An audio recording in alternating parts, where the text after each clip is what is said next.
नमस्कार, तारीख 26 मई, दिन शुक्रवार। ये बीबीसी हिंदी का पॉडकास्ट दिन भर पूरा दिन पूरी खबर है। मेरा नाम है प्रेरणा। मैं हूँ सुमिरनप्रीत कौर।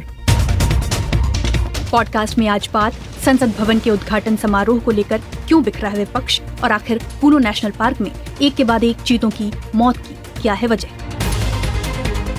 संसद भवन के उद्घाटन समारोह को लेकर कई विपक्षी पार्टियों ने बदले सुर। कुछ समर्थन में उतरे तो कुछ ने कांग्रेस पार्टी पर ही उठाया सवाल। जेडीएस नेता एचडी कुमारस्वामी ने बोला, Chhattisgarh an assembly building foundation stone actually done by Sonia Gandhi और राहुल गांधी। विपक्ष की एकता क्यों नहीं रह पाई बरकरार, और क्या कांग्रेस ने प्रधानमंत्री के हाथों उद्घाटन पर आपत्ति जताकर कोई रणनीतिक भूल की? वरिष्ठ पत्रकार स्मिता गुप्ता करेंगे विश्लेषण। देखिए, जो पार्टीज बीजेपी के साथ हैं, ज्यादातर तो वो पार्टीज वही हैं जो उनके अलायंस के भीतर हैं।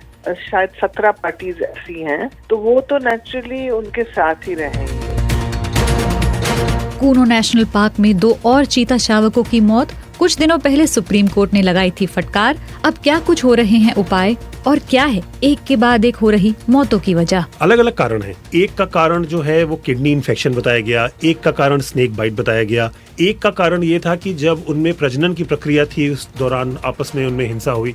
तो अभी तक जो कारण है वो सभी अलग अलग आ रहे हैं और ये ज्यादा चिंता की बात है। और कार्यक्रम में आईपीएल की खबरों की भी करेंगे बात, लेकिन इन सबसे पहले देश और दुनिया के पूरे दिन का हाल जानिए सुमिरनप्रीत कौर से।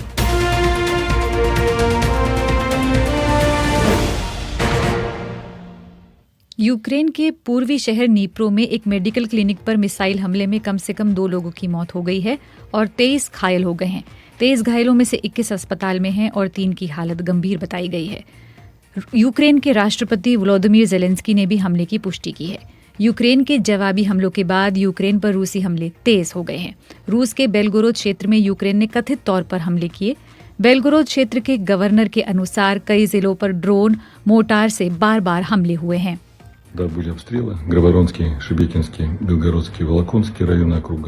बेलगोरोद क्षेत्र के गवर्नर वेचेस्लेव ग्लैडकोव बता रहे हैं कि कई बार हमले हुए, कई जिलों में हमले हुए, लेकिन भगवान का शुक्र है किसी की जान नहीं गई। अमेरिका के राष्ट्रपति जो बाइडेन का कहना है कि अमेरिका में डेट सीलिंग को बढ़ाने के लिए रिपब्लिकन सांसदों और सरकार के बीच बातचीत में अच्छी प्रगति हुई है। Speaker McCarthy and I have had several productive conversations and our staffs continue to meet as we speak, as a matter of fact. Speaker McCarthy और मेरे बीच कई बार बातचीत हुई है। मैंने स्पष्ट किया है कि हमारे लिए डिफॉल्ट करना एक विकल्प नहीं है। अमेरिकी लोगों का ये जानना हक है कि उनका सामाजिक सुरक्षा भुगतान कैसे होगा, पूर्व सैनिकों के अस्पताल खुले रहेंगे और आर्थिक प्रगति होगी, और हम इसे जारी रखेंगे। डिफॉल्ट इन सब चीज़ों को जोखिम में डाल सकता है। भारत के सुप्रीम कोर्ट ने शुक्रवार को तृणमूल कांग्रेस नेता अभिषेक बैनर्जी पर कलकत्ता हाई कोर्ट के फैसले को पलटने से इनकार कर दिया है। इसका मतलब है कि पश्चिम बंगाल में कथित शिक्षक भर्ती घोटाले में सीबीआई और ईडी की जांच जारी रहेगी। हालांकि सुप्रीम कोर्ट ने बैनर्जी पर 25 लाख रुपए का जुर्माना लगाने से कलकत्ता हाई कोर्ट के फैसले पर रोक लगा दी है। Justice JK. महेश्वरी और पी.एस. नरसिम्हा की वेकेशन बेंच ने इस पर सुनवाई की। सुप्रीम कोर्ट ने दिल्ली सरकार के पूर्व मंत्री सत्येंद्र जैन को स्वास्थ्य आधार पर 6 हफ्ते के लिए अंतरिम जमानत दे दी है। अंतरिम जमानत पर सुनवाई के दौरान सुप्रीम कोर्ट ने ईडी की उस याचिका को खारिज कर दिया है जिसमें कहा गया था कि जैन की एम्स के डॉक्टरों द्वारा जांच कराई जाए।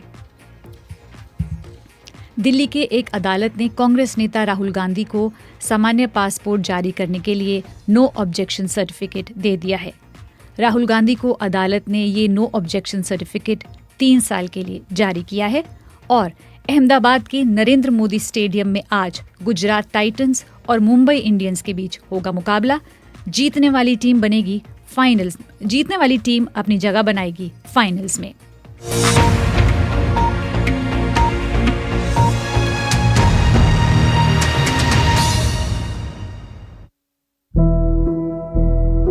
संसद भवन का उद्घाटन एक ऐतिहासिक अवसर है जो अब 21वीं सदी में दोबारा नहीं आने वाला है, और इस शुभ अवसर पर संसद या राष्ट्रपति को विवाद में लाने से किसी को भी बचना चाहिए। जो संसद की मुखिया है उनके अधिकार को सिर्फ इसलिए मत छीनिए कि वो आदिवासी महिला है। वो हमारे देश की महिमा महिम राष्ट्रपति हैं। उद्घाटन जो हो रहा है होगा, ये लोकतंत्र का एक उत्सव है और हमें उस स्पिरिट में लेना चाहिए। ये विवाद का विषय नहीं बनना चाहिए। अरे भाई, राष्ट्रपति को निमंत्रण तो दीजिए, उस बारे में कोई नहीं बोल रहा है कि हम राष्ट्रपति को क्यों नहीं बुला रहे हैं, उपराष्ट्रपति जी का नाम क्यों नहीं है, ex president of India Ramnath Kovind को बुलाया नहीं है, उनको निमंत्रण नहीं है। तो क्या ये एक पार्टी का समारोह है, क्या है? सिमरन, एक के बाद एक ये आवाजें और जो आपने सुनी और हमारे श्रोताओं ने भी सुनी, ये ताज़ा बयान है सत्ता पक्ष और विपक्ष के उन नेताओं की जो संसद भवन के उद्घाटन समारोह का या तो बचाव कर रहे हैं या विरोध। नए भवन और उसके उद्घाटन की घोषणा के बाद से बयानबाजियों का दौर जो है वो खत्म नहीं हो रहा। सत्ता पक्ष का कहना है कि प्रधानमंत्री के हाथों संसद के उद्घाटन का राजनीतिकरण नहीं करना चाहिए। वहीं विपक्षी पार्टियां सवाल उठा रही हैं कि क्या ये एक पार्टी विशेष का कार्यक्रम है। प्रेरणा, हालांकि विपक्षी पार्टियों ने इस मांग के साथ सुप्रीम कोर्ट का भी रुख किया था, लेकिन सुप्रीम कोर्ट ने आज उनकी याचिका पर सुनवाई करने से इनकार कर दिया। लेकिन राजनीति अभी भी जारी है जी, और ये बीते 3 दिनों से जारी है जी। हर रोज कुछ नई आवाजें, कुछ नए चेहरे और इससे जुड़े कुछ नया विवाद हम सुनने को हमें मिलता है। जैसे कल तक हमें ये मालूम था कि 19 विपक्षी पार्टियां जो हैं वो प्रधानमंत्री के हाथों संसद भवन के उद्घाटन का विरोध कर रही थी, लेकिन कल के बाद ही आज इस मामले में एक नया ट्विस्ट आया। जी, ट्विस्ट ये है कि अब कुछ विपक्षी पार्टियां जो हैं वो इस समारोह के समर्थन में उतर आई हैं। कौन कौन सी हैं ये पार्टियां और इस ट्विस्ट एंड टर्न्स के क्या मायने हैं, इस पर हमने बात की। लेकिन उससे पहले आज पूरे दिन जो कुछ नई आवाजें सुनाई दी, इसके बारे में थोड़ा बात कर लेते हैं प्रेरणा हम, और थोड़ा बताते हैं उसके बारे में। कुछ बताएं आप। बयानों की अगर मैं बात करूं तो सत्ता पक्ष से शुरुआत करूंगी जी। और सत्ता पक्ष जो प्रमुख आवाजें आई हैं उनमें रक्षा मंत्री राजनाथ सिंह और विदेश मंत्री एस जयशंकर का नाम शामिल है। दोनों ने विपक्षी पार्टियों से अपील की है कि वो राजनीति छोड़कर इस ऐतिहासिक अवसर में साथ आएं। सबसे पहले सुनिए कि रक्षा मंत्री राजनाथ सिंह ने क्या कहा। तकनीकी दृष्टि से यह संसद का कोई सत्र नहीं बुलाया गया है, यह तो संसद भवन के उद्घाटन का समारोह है। अतः हमें संवैधानिक सत्र और सार्वजनिक समारोह का अंतर समझना चाहिए। राजनीतिक विरोध के अनेक अवसर आते जाते रहेंगे और मैं यही आग्रह करूंगा कि जिन दलों ने समारोह के बहिष्कार का निर्णय लिया है वे अपने फैसले पर राजनीतिक लाभ हानि से परे जाकर वो पुनर्विचार करें। तो ये तो रक्षा मंत्री राजनाथ सिंह की बात आपने सुनी। वहीं विदेश मंत्री एस जयशंकर ने विरोध करने वाली पार्टियों को जवाब देते हुए कहा कि राजनीति की भी कोई सीमा होनी चाहिए। मुझे तो लगता है कि जो उद्घाटन जो हो रहा है होगा, ये लोकतंत्र का एक उत्सव है और हमें उस स्पिरिट में लेना चाहिए। ये विवाद का विषय नहीं बनना चाहिए। ये दुर्भाग्य है अगर ये बनता है, और ये मुझे आप जानते हैं कि कुछ लोगों की ये कोशिश है, पर मुझे लगता है कि राजनीति की भी कुछ सीमा होनी चाहिए और कम से कम ऐसे मौके पे हम पूरे देश को सब मिलजुल कर इसको मनाना चाहिए। प्रेरणा, अगर मैं विपक्षी पार्टियों की बात करूं तो आज शिवसेना ठाकरे गुट के नेता संजय राउत ने कहा कि नए संसद भवन के उद्घाटन समारोह में तो राष्ट्रपति तक को आमंत्रित नहीं किया जा रहा है। अरे भाई, राष्ट्रपति को निमंत्रण तो दीजिए, बात यहाँ उस बारे में कोई नहीं बोल रहा है कि हम राष्ट्रपति को क्यों नहीं बुला रहे हैं, उपराष्ट्रपति जी का नाम क्यों नहीं है, ex president of India Ramnath Kovind को बुलाया नहीं है, उनको निमंत्रण नहीं है। तो क्या ये एक पार्टी का समारोह है, क्या है? तो ये तो संजय राउत की आवाज थी। और कांग्रेस नेता प्रमोद तिवारी ने कहा है कि प्रधानमंत्री की उपस्थिति में अगर राष्ट्रपति और स्पीकर को उद्घाटन करने की जिम्मेदारी मिलती तो सभी विपक्षी पार्टियां इस समारोह में शामिल होंगी। संवैधानिक मुखिया, संसद के मुखिया उद्घाटन करें, आप भी उपस्थित रहें, हमारे महामहिम उपराष्ट्रपति जी भी उपस्थित रहें, स्पीकर साहब भी रहें। आइए मिलजुल कर इस आयोजन को करें। लेकिन आपकी ये जिद कि एक ही फोटो होगी, पत्थर पे एक ही नाम होगा, एक ही फ्रेम बनेगा, आप संसदीय मर्यादाओं को, संसदीय परंपराओं को और संविधान पर कुठाराघात मत करिए। प्रधानमंत्री जी, आपसे अनुरोध है। तो ये कांग्रेस नेता प्रमोद तिवारी की आवाज आप सुन रहे थे। पर सुमरन, अब कई विपक्षी पार्टियां इस समारोह के समर्थन में भी उतर आई हैं जी। जैसे सबसे सरप्राइजिंग है कर्नाटक की क्षेत्रीय पार्टी जेडीएस और पंजाब के अकाली दल बादल का समर्थन की घोषणा करना। जी, और प्रेरणा, कर्नाटक के पूर्व मुख्यमंत्री एचडी कुमारस्वामी ने मुख्य विपक्षी पार्टी कांग्रेस से ही सवाल करते हुए पूछ लिया कि राष्ट्रपति चुनाव के समय पार्टी ने द्रौपदी मुर्मू के खिलाफ उम्मीदवार क्यों खड़ा किया था। अब वे कह रहे हैं कि बीजेपी आदिवासियों का अपमान कर रही है। No, in several occasions, these kind of inaugural functions, for example, in Chhattisgarh, an assembly building foundation stone actually done by. तो कुमारस्वामी कह रहे हैं कि उद्घाटन समारोह से जुड़े ऐसे कई उदाहरण हैं, जैसे छत्तीसगढ़ की विधानसभा का उद्घाटन सोनिया गांधी और राहुल गांधी ने किया था। किसी राज्यपाल को आमंत्रित नहीं किया गया था, यहाँ तक कि कर्नाटक में ऐसे ही कार्यक्रम में राज्यपाल को आमंत्रित नहीं किया गया था। तो ये केवल राजनीति हो रही है, क्योंकि अब उन्हें राष्ट्रपति के प्रति बहुत आदर की भावना आ रही है, ऐसा कहा कुमारस्वामी ने। और सिमरन जी, जेडीएस या जी। अकाली दल ही नहीं, बीएसपी, बीजू जनता दल, वाईएसआर कांग्रेस, गोवा की एमजी पार्टी, टीडीपी, मेघालय की एनपीपी पार्टी, ऐसी कई बीजेपी विरोधी पार्टियों ने कार्यक्रम में शामिल होने का फैसला किया है, जो उद्घाटन जी। कार्यक्रम होने वाला है।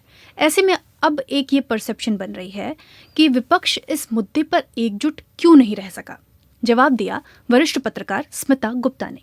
देखिए, जो पार्टीज बीजेपी के साथ हैं, ज्यादातर तो वो पार्टीज वही हैं जो उनके अलायंस के भीतर हैं। शायद 17 पार्टीज ऐसी हैं, तो वो तो नेचुरली उनके साथ ही रहेंगे। रह गया ये 4-5 पार्टीज की बात आप कर रही हैं, जिसमें बहुजन समाज पार्टी भी एक पार्टी है। इसका 2 वजह हो सकता है। एक तो है कि जहाँ समाजवादी पार्टी होती है वहाँ बीएसपी नहीं होती है। समाजवादी पार्टी अब वो 20 पार्टीज में है जो इस उद्घाटन का के खिलाफ में खड़े हैं। और दूसरी बात तो हो सकता है कि उनको कुछ थ्रेट मिला हो, नहीं तो पॉलिटिकल रीजन हो सकता है कि क्योंकि समाजवादी पार्टी विपक्ष के दलों के साथ है इसलिए। और जो बाकी आप देख रहे हैं, जैसे बीजू जनता दल ज्यादातर अपने आप अपना डिसीजन ले लेता है, वो अलग ही रहते हैं और ज्यादातर कभी इनके साथ कभी उनके साथ, मगर उनका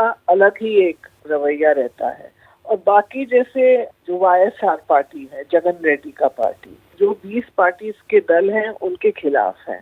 तो ये एक ऑपोजिशन पॉलिटिक्स का हिस्सा है कि मुझे नहीं लगता है कि कोई ऐसा प्रिंसिपल्ड ऑपोजिशन या प्रिंसिपल्ड सपोर्ट कुछ है।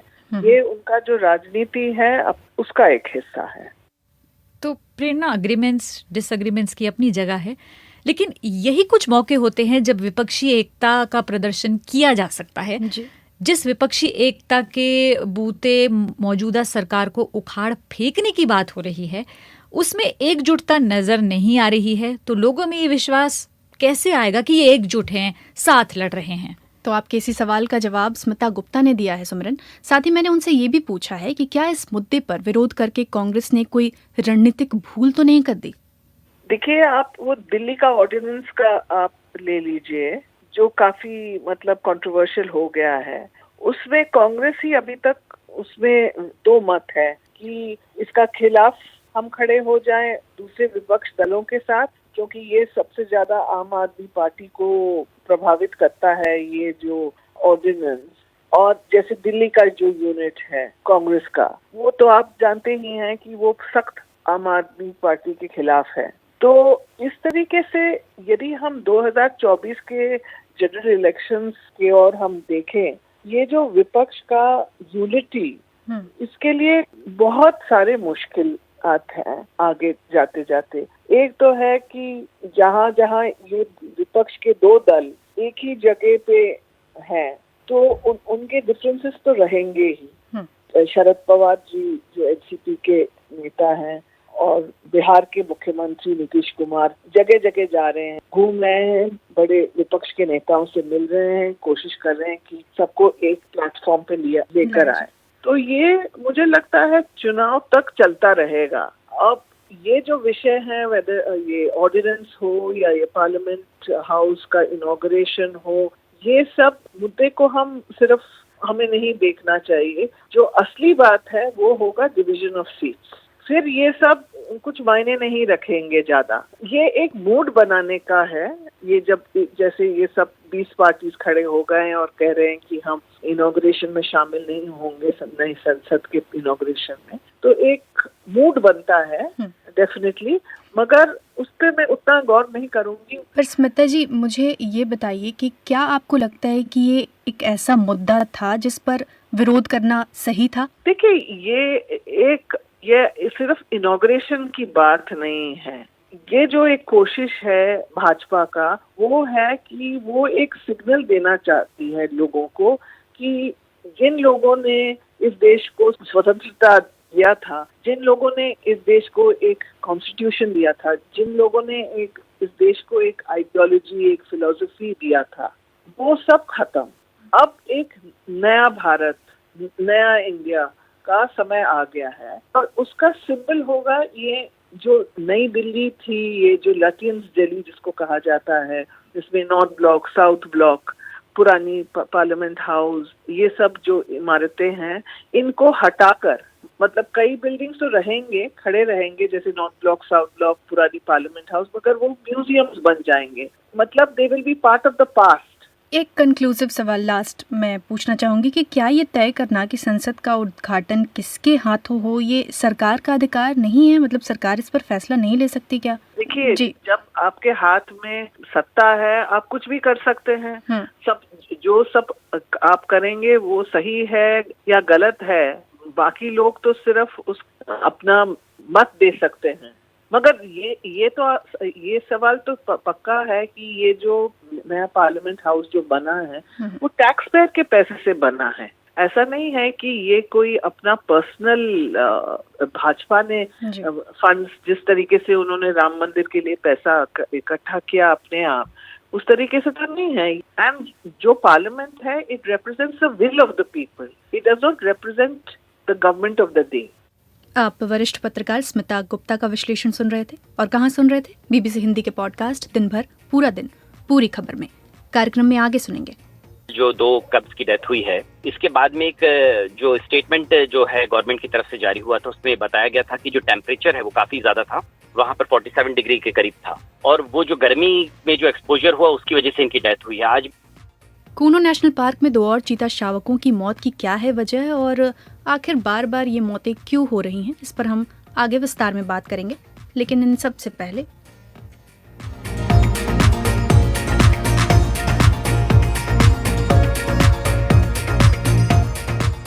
आप श्रोताओं की टिप्पणियाँ, कमेंट्स। तो मैं शुरुआत करूँ या आप बताएं? मैं शुरुआत कर लेती हूँ, क्योंकि एक शिकायत थी कि अजय सहारन है जो कह रहे हैं आप फिक्स लोगों के नाम ही लेते हैं BBC पर। तो देखिए, हमने आपका नाम लिया अजय। मदन लाल लंबोरिया है जो कह रहे हैं यूक्रेन और रूस की जो युद्ध है वो गली मोहल्ले की लड़ाई का रूप ले चुकी है, क्योंकि कोई निर्णय होता नजर नहीं आता है। और हमारे साथ पंकज कुमार जुड़े हुए हैं, अनिमेश पवार हैं। मदन लाल लंबोरिया की टिप्पणी तो हमने पढ़ दी है। संगीता खड़के हैं जो संसद भवन के उद्घाटन पर बात कर रही हैं। उन्होंने कहा है कि राष्ट्रपति द्वारा ही उद्घाटन होना चाहिए था। दिलशाद उस्मानी हैं, सत्येंद्र सिंह हैं, प्रभु दयाल हैं, तन्नू कुमारी भी हमारे साथ जुड़ी हुई हैं, सुरेंद्र सिंह हैं, अनवर इमाम हैं जो कह रहे हैं कि उन्हें दिन भर बहुत पसंद है, उस दिन भर को सुनना बहुत पसंद है। कन्हैया राम है, देखिए आज हम अलग अलग नाम पढ़ रहे हैं, शंभू सरन हैं, और विकास रॉय हैं, मोहम्मद अमरुद्दीन हैं, और कई लोग हैं जो पूछ रहे हैं इसी उद्घाटन के बारे में, इसी पेशकश पर भी टिप्पणी कर रहे हैं। और वो तन्नू कुमारी हैं जो कह रही हैं कि वो किसी भी तरह की स्टेटमेंट तो नहीं लाना चाहती हैं, लेकिन अगर प्रेसिडेंट नहीं है तो ये अनएक्सेप्टेबल और अनएक्सपेक्टेड है, ऐसा वो कह रही हैं। और पंकज कुमार है जो कह रहे हैं कि देश की अजीब व गरीब स्थिति है और कई चीज़ों पर कई चीज़ें हैं जिन पर नज़रअंदाज किया जा रहा है, ऐसा कुछ वो लिख रहे हैं। अब आप पढ़ें। फेसबुक की टिप्पणी लेती हूँ। फेसबुक पे कई लोग कमेंट्स कर रहे हैं जी। और तौहीद अहमद लिखते हैं कि संसद उद्घाटन मुद्दे पर जमकर राजनीति हो रही है, जबकि ये बहुत बड़ा मामला नहीं लग रहा है। विपक्ष जनता के ज़रूरी मुद्दे को लेकर गंभीरता दिखाए तो बेहतर होगा। हीरा लाल रॉय हैं, लिखते हैं कि मुर्मू जी का अपमान करने वाले आज सम्मान की बात करते हैं। इंतज़ार अंजुम है, लिखते हैं कि विपक्षी पार्टियों की प्राथमिकता अपनी पार्टी के अस्तित्व को बचाना होता है, बाद में देश को बचाना। रजनीकांत शुक्ला हैं, लिखते हैं कि दलित और आदिवासी राष्ट्रपति के सम्मान की बात उनके खिलाफ अपना उम्मीदवार खड़ा करते समय याद नहीं आई थी कांग्रेस को। परमवीर रावत हैं, लिखते हैं कि नए संसद भवन उद्घाटन समारोह को लेकर राजनीति करना उचित नहीं है। रजनीकांत शुक्ला हैं, लिखते हैं कि दलित और आदिवासी, शायद मैंने इनकी टिप्पणी पढ़ ली है पहले। तो उमाशंकर मलिक हैं, मनोहर चमोली हैं, मंगीलाल लखड़ा हैं शायद, अगर मैंने इनके नाम का उच्चारण ठीक से लिया है तो। मोहम्मद मुनव्वर हुसैन हैं, उन्होंने भी टिप्पणी की है। मदन लाल लंबोरिया लिखते हैं कि चीतों के लिए भारत का पर्यावरण प्रतिकूल है, ऐसे में सरकार ने धन की बर्बादी की है। तो मदन लाल जी की बात को ही आगे बढ़ाते हुए सिमरन जी हम कार्यक्रम में आगे बढ़े। जी बिल्कुल, और चलते हैं मध्य प्रदेश। जी बिल्कुल। प्रेरणा, कूनो नेशनल पार्क से खबर आई थी कि ज्वाला नाम की मादा चीता के 2 और बच्चों की मौत हो गई। हाल ही में ज्वाला चीता ने 4 शावकों को जन्म दिया था, इसके बाद एक शावक की मौत हो गई थी और अब 2। अधिकारी की तरफ से बताया गया है कि एक शावक की हालत अभी भी गंभीर बनी हुई है, 4 में से जो एक अभी बच गया है और उसे इलाज के लिए पालपुर स्थित चिकित्सालय में रखा गया है। सभी चीता शावक सामान्य से कम वजन वाले थे और डिहाइड्रेटेड पाए गए थे। हालांकि इनका जन्म अभी अभी हुआ था, तो ये अपनी माँ के साथ थे। लेकिन मौत का कारण क्या है और क्यों ऐसी दुर्घटना हुई कि बार हो रही हाँ है। 2 शावक मारे गए, तो इसी की जानकारी दी मध्य प्रदेश से हमारे सहयोगी सूर्य न्याजी ने। जो 2 कब्स की डेथ हुई है, इसके बाद में एक जो स्टेटमेंट जो है गवर्नमेंट की तरफ से जारी हुआ था, उसमें बताया गया था कि जो टेम्परेचर है वो काफी ज्यादा था, वहां पर 47 डिग्री के करीब था और वो जो गर्मी में जो एक्सपोजर हुआ उसकी वजह से इनकी डेथ हुई है। आज मेरी जो मुख्य वन संरक्षक हैं JS चौहान, जो देख रहे हैं इस पूरे मामले को, तो उन्होंने बताया कि ये ऐसी चीज थी कि इस पर उनका काबू नहीं था, क्योंकि बच्चे जब 4 हफ्ते के हो जाते हैं उसके बाद वो अपनी माँ के साथ चलने लगते हैं और उनका ये कहना था कि ये मुमकिन नहीं था कि उनको उनसे अलग करवाया जाए। लेकिन वहीं पर हमने कुछ एक्सपर्ट से भी बात की तो उनका ये कहना था कि 2020 में इसकी परमिशन सुप्रीम कोर्ट ने दी थी और उसके बाद कई अधिकारी जो हैं मध्य प्रदेश के और जो इंडिया से गए थे, वहां पर नामीबिया गए थे, साउथ अफ्रीका गए थे और वहां से भी कई एक्सपर्ट्स आए थे। तो ये कई दौर चला जब वहां पे जाकर उन्होंने ट्रेनिंग ली और यहाँ पर आए। तो इन 3 सालों में इनको बहुत ट्रेनिंग दी गई और उस टाइम भी ये मालूम था, क्योंकि जो चंबल ग्वालियर का जो क्षेत्र है यहाँ पर बहुत तेज गर्मी पड़ती है, तो ये इसके लिए इनको पूरी तरह से प्रिपेयर रहना चाहिए था। JS चौहान ने उन्होंने यही कहा है कि अब हमारी कोशिश यही है कि मॉनिटरिंग जो है हम बढ़ाएंगे, ये देखेंगे कि किस तरह से हम इसको और जो डेथ हुई हैं इसको किस तरह से हम रोक सकें। जी, तो प्रेरणा, इस प्रोजेक्ट को तो बड़े जोरों शोरों के साथ लॉन्च किया गया था, तो जाहिर है जब ऐसी मौत होती है तो इस चीज़ को काफ़ी गंभीरता से लिया जाता है। आगे भी प्रेरणा यही कोशिश रहेगी कि लोकल स्टाफ के साथ, स्थानीय स्टाफ के साथ और काम किया जाए और इसी के बारे में जानकारी दी सूर्य न्याजी ने। इनके लिए एक सेटबैक की तरह देखा जा रहा है और जो चीफ मिनिस्टर हैं शिवराज सिंह चौहान, जिन्होंने वन विभाग के अधिकारियों और जो सीनियर अधिकारी हैं स्टेट गवर्नमेंट के, उनके साथ मीटिंग की है और उन्होंने कहा है कि मॉनिटरिंग को बढ़ाया जाए और किसी भी तरह से वहां पर जो लापरवाही उसको बर्दाश्त नहीं किया जाएगा। लेकिन सबसे बड़ी बात यही है कि जो एक्सपर्ट है उनका कहना है कि जब ये प्रोजेक्ट को स्टार्ट किया गया था तब भी एक्सपेक्ट किया गया था कि कुछ जो परसेंटेज है जो मौतें तो होंगी ही, लेकिन जिस तरह से जितनी तेजी से हुई, क्योंकि अब तो ये वाकई में स्टेट गवर्नमेंट के साथ साथ सेंट्रल गवर्नमेंट के लिए भी एक सेटबैक है, क्योंकि जिस तरह से जोर शोर से इसको लाया गया था यहाँ पर। तो अभी तो यही है, अधिकारी भी बहुत ज्यादा बात नहीं कर रहे हैं, बस वो यही कह रहे हैं कि हम मॉनिटरिंग को बढ़ाएंगे। जो एक्सपर्ट्स हैं उनका कहना है कि ग्राउंड जो स्टाफ है उसकी अकाउंटेबिलिटी तय होनी चाहिए, उनकी है गवर्नमेंट को ग्राउंड स्टाफ जो है उसको वहां डिप्लॉय करना चाहिए, जो वाइल्ड लाइफ का जो ट्रेंड स्टाफ जो रहा है। BBC के सहयोगी सूर्य न्याजी की आवाज आप सुन रहे थे। जी। सिमरन, प्रोजेक्ट चीता का प्रस्ताव जो था वो 2008-9 में तैयार हुआ। 2020 में सुप्रीम कोर्ट ने इसे अनुमति दी। उसके बाद 2020 में चीता जो है वो भारत आए। 2020 में आए, उसके बाद लगातार 1-2 बार हुआ है कि भारत में आए, 2-3 साल हो गए हैं। जी। कूनो में 3 शावकों समेत 6 चीतों की मौत हो चुकी है। सुप्रीम कोर्ट ने मध्य प्रदेश के कूनो नेशनल पार्क में 2 माह के अंदर 3 अफ्रीकी चीतों की मौतों पर चिंता जताई। क्या इन मौतों के पीछे कारण रहे और क्या ऐसा हुआ कि रखरखाव ठीक से नहीं हुआ या देखभाल ठीक से नहीं हुई? क्योंकि ये इतना चर्चित प्रोजेक्ट रहा, तो इस पर हमने विस्तार से बात की BBC संवाददाता नितिन श्रीवास्तव से। अलग अलग कारण हैं। एक का कारण जो है वो किडनी इन्फेक्शन बताया गया, एक का कारण स्नेक बाइट बताया गया, एक का कारण ये था कि जब उनमें प्रजनन की प्रक्रिया थी उस दौरान आपस में उनमें हिंसा हुई। तो अभी तक जो कारण है वो सभी अलग अलग आ रहे हैं और ये ज्यादा चिंता की बात है। मौतों में यूनिफॉर्मिटी नहीं है और ज्यादा तादाद तो है नहीं है, सिर्फ 13 चीते आए थे, हालांकि यहाँ पर बच्चे दिए हैं चीतों ने। लेकिन अगर इस तरह की वेरिड कॉजेज रहेंगे, अलग अलग किस्म की रीजंस रहेंगे मौतों के, तो फिर एक बड़ा सवाल ये उठेगा कि आखिर किन किन चीजों से चीतों को बचाया जाए। इन चीतों के लिए कोई भी ऐसा एफर्ट है जो नहीं छोड़ा जा रहा है। जब ये आए थे तो ड्रोन से सर्वेलेंस होता था जंगल का, कूनो नेशनल पार्क का, और स्पेशली डेलिबरेटली इनको एक ऐसे इंक्लोजर्स में रखा गया है जहां पर ये उन खतरनाक जंगली जानवरों से दूर रहें जिनसे इनकी भिड़ंत हो सकती है। मिसाल के तौर पर बड़े वाले जो भालू होते हैं, जंगली भालू, उनसे इनका झगड़ा होता है। इवन जो तेंदुआ होता है, तेंदुओं से भी चीतों की भिड़ंत होती है। हालांकि चीते तेंदुओं से ज्यादा फास्ट होते हैं। 1 साल के आसपास, अब ज्यादा हो गया 1 साल से, एनक्लोजर्स में रहे हैं, चाहे वो साउथ अफ्रीका में थे या कहीं और थे, और अब भारत में। तो एक तरह से उनको ये टाइम दिया जा रहा है कि वो एक्लिमेटाइज कर जाएं, क्योंकि अल्टीमेटली तो जंगल में जानवर जो होते हैं वो अपनी सर्वाइविंग इंस्टिंक्ट पर ही जिंदा रहते हैं, और इस तरह से मौतें हो रही हैं। ये थोड़ा सा एक चिंता की बात जरूर होगी गवर्नमेंट के लिए भी और उनके लिए भी जो इतने लंबे समय से इस प्रोजेक्ट में लगे थे ताकि ये कामयाब हो जाए। तो प्रेरणा, जैसे सुमरन, कि आप कुछ कह रही थी। बिल्कुल, जैसे कि 2020 में सुप्रीम कोर्ट ने अनुमति दी थी, उसके बाद 2022 में जो हम जिसको हमने 2020 का 2022 में भारत आए, चीता जो भारत आए। ये भी है कि ठीक है मौत की खबर आई, लेकिन क्या जल्दबाजी होगा ये कहना कि ये जो प्रोजेक्ट है ये सफल रहा या असफल रहा, इस तरह की घोषणा करना, और क्या इस तरह के प्रोजेक्ट पहले भी होते रहे हैं? तो इसी के बारे में विस्तार से बताया बीबीसी संवाददाता नितिन श्रीवास्तव ने। ऐसा हुआ है, दुनिया में कई जगहों पर हुआ है। बोत्सवाना में एक टाइम में कहते हैं कि चीते बहुत कम हो गए थे, वहां पर बढ़ गए हैं। एक जमाना था जब ईरान में बहुत चीते होते थे और उसके बाद एकाएक धीरे धीरे लुप्त होने शुरू हुए, बीच में एकदम से खत्म हो गए थे। फिर उन्होंने प्रोजेक्ट चीता शुरू किया कुछ सालों पहले। अभी वहां पर चीता जो था वो टॉप ट्रेंड बताया जाता था, क्योंकि ईरान बहुत प्राइड लेता था उसमें। अभी पूरी तरह तो नहीं रिवाइव हुआ है, लेकिन प्लान ऑपरेशन स्टेज में है। तो कई जगहों पर हुआ भी है ऐसा, और दूसरे जानवरों का भी रिहैबिलिटेशन हुआ है।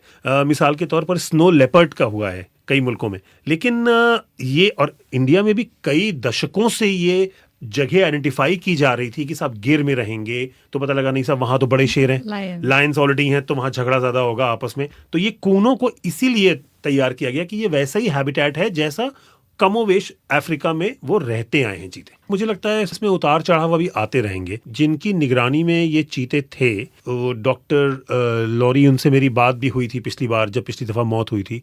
तो उन्होंने ये कहा कि अभी इस पर ये कंक्लूड करना जल्दबाजी होगा कि एक्लिमेटाइज नहीं कर पा रहे हैं, कि स्नेक बाइट तो एक ऐसा एक्सीडेंट है जो किसी के साथ भी हो सकता है, कहीं पर भी हो सकता है, या झगड़े की वजह से किसी की मौत, चीते की मौत हो जाना। हाँ, डेफिनेटली चीतों में किडनी की प्रॉब्लम बहुत कॉमन है, वर्ल्ड वाइड फिनोमिनन है। तो एक बार जब वो स्टैब्लिश हो जाएगा कि अगर वो प्रॉब्लम हो रही है तो उसके रेमेडी भी की जा सकती है। लेकिन अभी मुझे लगता है थोड़ा टाइम और देना चाहिए, बट डेफिनेटली साइंस अच्छे नहीं है। तो प्रोजेक्ट चीता पर विस्तार से बात कर रहे थे बीबीसी संवाददाता नितिन श्रीवास्तव, और अब स्टूडियो में आ चुके हैं अभिजीत खेल की खबरों के साथ।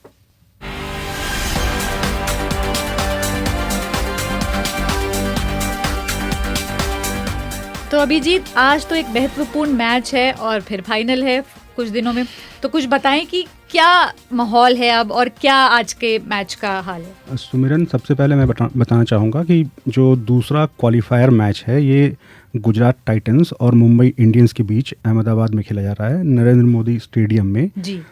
टॉस मुंबई इंडियन ने जीत लिया है और गुजरात टाइटंस को पहले बल्लेबाजी के लिए उतारा है।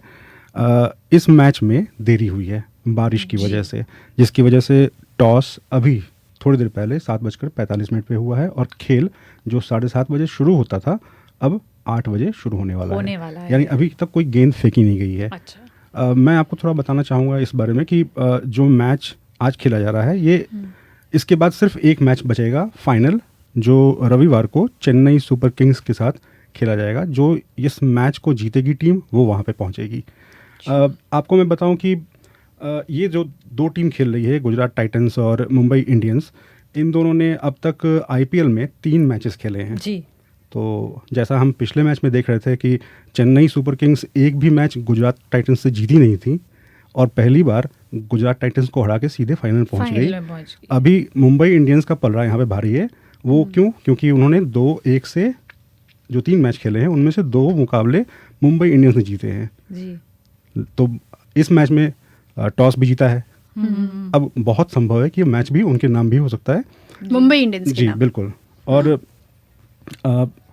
इन्होंने जो मुंबई इंडियंस हैं वो मुंबई इंडियंस एलिमिनेटर में लखनऊ सुपर जायंट्स को हराए थे, ठीक है। और ये 5 बार की चैंपियन टीम है मुंबई इंडियंस। लेकिन गुजरात यहाँ पे गुजरात की टीम जो है वो पिछले बार ही खेलना शुरू की है और पहली बार में ही चैंपियन बनी थी।